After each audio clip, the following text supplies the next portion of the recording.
हरे राम हरे कृष्ण। श्रीमद् वाल्मीकि रामायण के 15 सर्ग और षोडश सर्ग की कथा करेंगे। 15वें सर्ग और 16वें सर्ग के। महाराज दशरथ कैकेयी के कक्ष में हैं और पूरी रात बीत गई। प्रातःकाल जब सुमंत्र जी आते, वशिष्ठ जी आते हैं और सुमंत्र जी आते हैं, तो वशिष्ठ जी, महामुनि वशिष्ठ सुमंत्र जी को महाराज को जगाने हेतु भेजते हैं कि महाराज से कहिए कि प्रातः काल हो गया और सारी सामग्रियों का इंतजाम हो गया, राम के जो राजपद पर अभिषेक का समय हो गया। सुमंत्र जी जब कक्ष में जाते हैं तो वहाँ पे कैकेयी रोषपूर्ण आवाज़ में वो कहती हैं कि श्री राम को बुला करके लाओ, राम को बुला लाओ। तो सुमंत्र जी कहते हैं कि महाराज का आदेश हो तो मैं शीघ्र बुला लाऊंगा।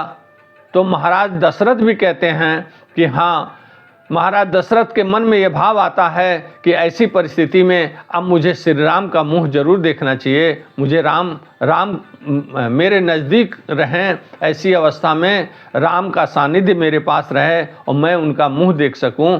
इस भाव से वह सुमंत्र से कहते हैं कि जाओ राम को बुला कर लाओ। सुमंत्र जी जब बाहर निकलते हैं तो अथाह जन समूह राजभवन के सामने राजमार्गों पे उमड़ा पड़ा हुआ है। तमाम जो चारों तरफ जो समाज के जो तमाम वर्गों के लोग और जो जिन ब्राह्मणों को यह कार्य दिया गया था कि राज्याभिषेक की सामग्रियों की व्यवस्था करने की जिम्मेदारी दी गई थी, वो सभी ब्राह्मण, सभी सामंत, सभी सभासद वह धीरे धीरे राजभवन की तरफ आगे बढ़ रहे हैं। सब लोग राजभवन में आते चले जा रहे हैं। ऐसे व्यापारी और समाज के प्रमुख लोग भी राजभवन में पहुंच रहे हैं और सब लोग आपस में वार्ता कर रहे हैं कि समय प्रातः काल का समय हो गया, महाराज दिखाई नहीं दे रहे हैं। सब लोग एक दूसरे से वार्ता कर रहे हैं कि महाराज दिखाई नहीं दे रहे हैं, महाराज को संदेशा कोई भिजवाओ कि हम लोग आ चुके हैं। इतने में सुमंत्र जी महाराज के कक्ष से बाहर आते हैं और देखते हैं कि चारों तरफ जन समुदाय उमड़ा पड़ा है।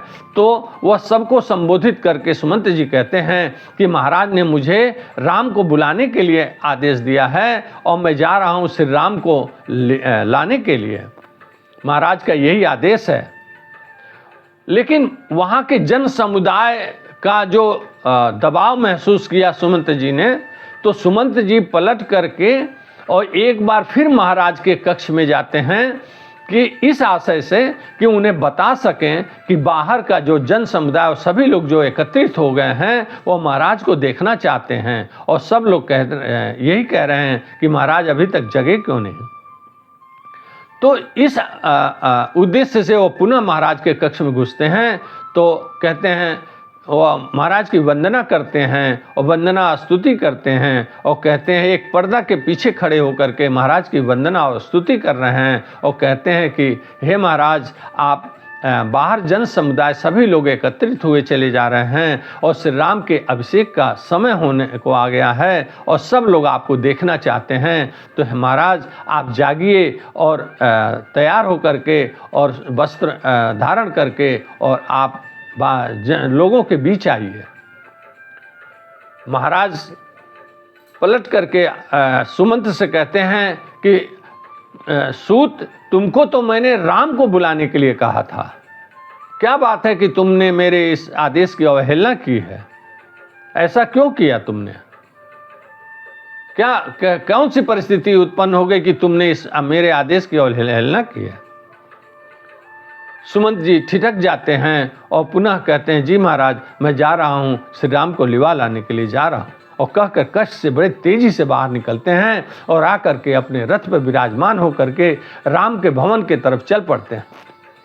रास्ते में देखते हैं कि चारों तरफ जो है लोग ही लोग दिखाई दे रहे हैं, यहाँ तक कि राज्य के दूर दूर से लोग आए हुए हैं जो राजमार्गों पे और राजमार्ग के चौराहों पे भरे पड़े हैं।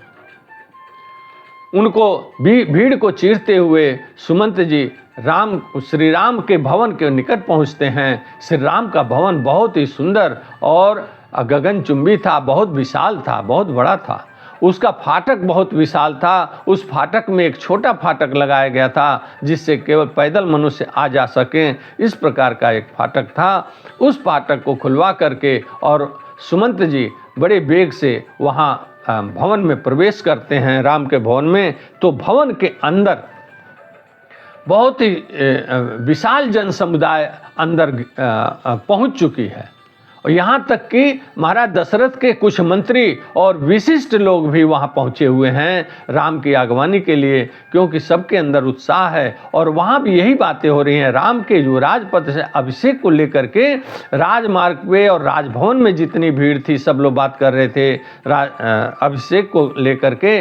और वहाँ भी राम के भवन के अंदर भी जो जन समुदाय और मंत्रीगण और जो प्रमुख लोग, प्रमुख ब्राह्मण भी वहाँ पे इस आशय से आए हुए हैं कि श्री राम को आशीर्वाद दे सकें। तो सब लोग श्री राम के जो राजपद से अभिषेक होने की ही चर्चा कर रहे हैं। श्री राम का जो भवन था वो बहुत ही सुंदर और विशाल था। उसके अंदर मृग और मयूर इधर से उधर आते जाते दिखाई दे रहे हैं। और यहाँ तक कि उनके भवन में एक शत्रुंजय नाम का एक गजराज, जो बड़ा मतवाला गजराज था, जैसा उसका नाम था शत्रुंजय उसी तरह उसका काम भी था। वो किसी के बस में नहीं आता था। यहाँ तक कि महावत के वो अंकुश से भी डरता नहीं था, बड़ा मतवाला था। वह हाथी सुमंत जी को बंधा हुआ वहाँ दिखाई देता है। साथ ही वहाँ पे तमाम जो है जन समुदाय एकत्रित होकर के और श्री राम के निकलने का इंतजार कर रहे हैं सभी लोग। अब सुमंत जी सीधा प्रवेश, सबको चीरते हुए, किसी से वार्ता न करते हुए सीधा प्रवेश करते हैं। और श्री राम के कक्ष के बाहर बहुत ही सुंदर सजीले युवक जो पहरेदारी का काम कर रहे थे, वह धनुष और बाण हाथ में और प्रास लेकर के और उस कक्ष की रखवाली कर रहे हैं। एक तरफ युवक धनुष बाण लिए हुए पहरेदारी का काम कर रहे हैं, दूसरी तरफ वृद्ध लोग वहाँ पे गेरुआ वस्त्रों में वृद्ध लोग अपनी छड़ी लेकर के और दूसरी तरफ बैठे हुए हैं। वो जो गेरुआ वस्त्र पहने हुए लोग थे वह भवन के अंदर जो महिलाएं काम करती थीं या महिलाएं रहती थीं, उन महिलाओं के संरक्षक थे। उन महिलाओं को आदेश देने का कार्य उन वृद्धों के जिम्मे था। ऐसे वृद्धों को भी उन्होंने एक तरफ देखा। अब उन्होंने पहरेदार युवकों से संदेश भिजवाया कि श्री रामचंद्र जी से कहो कि सुमंत जी द्वार पर खड़े हैं। वह द्वार रक्षक अंदर जाते हैं और जाकर के श्री राम को सूचना देते हैं कि सुमंत जी आए हुए हैं। सुमंत जी के आगमन पर श्री राम अंदर बुलवा लेते हैं अपने शयन कक्ष में। सुमंत जी अंदर जाकर देखते हैं कि सोने के पलंग पे सुंदर बिछौने पे श्री राम वहाँ पर आसीन हैं और उनके निकट देवी सीता जी बैठ करके और छोटा सा चंवर उनको डुला रही हैं और दोनों लोग प्रसन्न मुद्रा में बातचीत कर रहे हैं। ऐसे में सुमंत जी अंदर प्रवेश करके श्री रामचंद्र जी को प्रणाम करते हैं और कहते हैं कि महाराज इस समय रानी कैकेयी के साथ बैठे हुए हैं और आपको शीघ्र बुलाया है। श्री राम आपको शीघ्र महाराज ने बुलाया है, अतः मेरे साथ आप तुरंत चलिए। महाराज का आदेश है कि शीघ्र बुलाया जाए आपको। श्री राम मुस्कुराते हुए देवी सीता से वार्तालाप करते हैं और कहते हैं कि महाराज माता कैकेयी के पास बैठ करके मेरे अभिषेक की वार्ता कर रहे होंगे और अवश्य माता कैकेयी बहुत ही प्रसन्न हुई होंगी और माता कैकेयी का आशीर्वाद मुझे अवश्य मिलेगा और दोनों के एक साथ बैठने से जो वार्ता हो रही होगी, अब मुझे लग रहा है कि मेरा अभिषेक आज हो ही जाएगा, अवश्य हो जाएगा। इस प्रकार से वह देवी सीता को समझाते हुए और उनकी सहमति लेकर कक्ष से बाहर आते हैं। देवी सीता उनको उसके कक्ष के द्वार तक छोड़ने आती हैं और द्वार साथ साथ चलते हुए कहती हैं कि देखिएगा, एक दिन महाराज आपको राजसूय यज्ञ करके सम्राट भी घोषित करेंगे। वह भी दिन दूर नहीं, क्योंकि आप ब्राह्मणों और प्रजा के हितैषी हैं और सबके आप हितैषी होने के नाते आपको महाराज भी बहुत ही चाहते हैं। तो एक दिन महाराज आपको सम्राट भी बनाएंगे और राजसूय यज्ञ करके आपको सम्राट की पदवी देंगे, और वह दिन मैं देखना चाहती हूँ। इसकी मैं आपको शुभकामनाएं देती हूँ।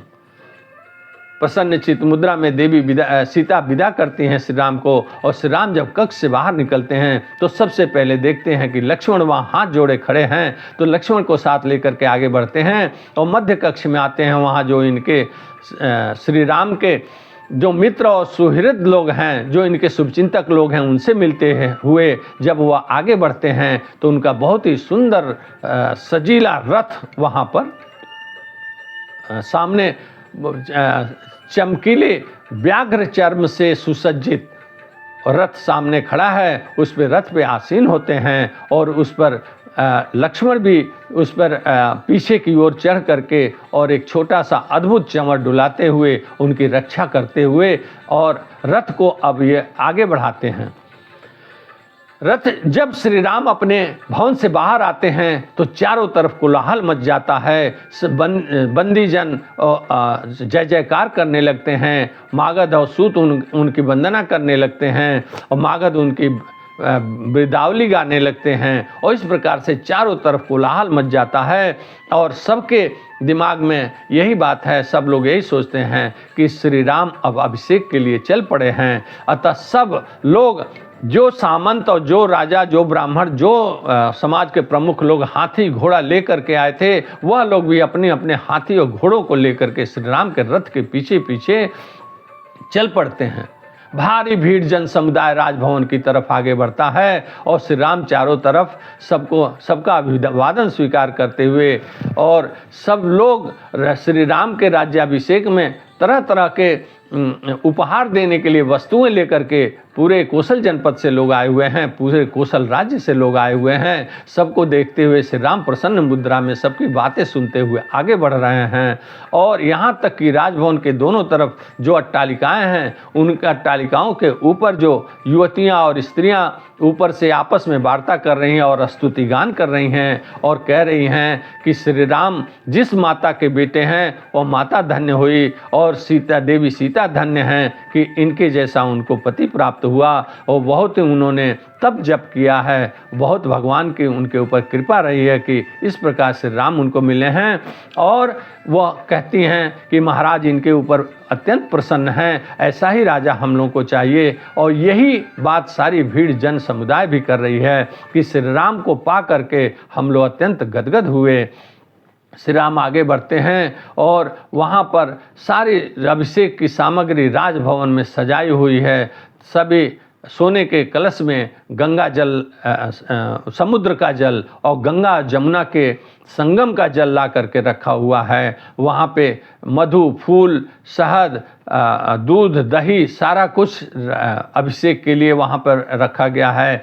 एक श्वेत वर्ण का अश्व भी वहाँ बड़ा सुंदर सजीला अश्व खड़ा है। एक वहाँ पर श्वेत रंग का सजाया हुआ वृषभ भी खड़ा है।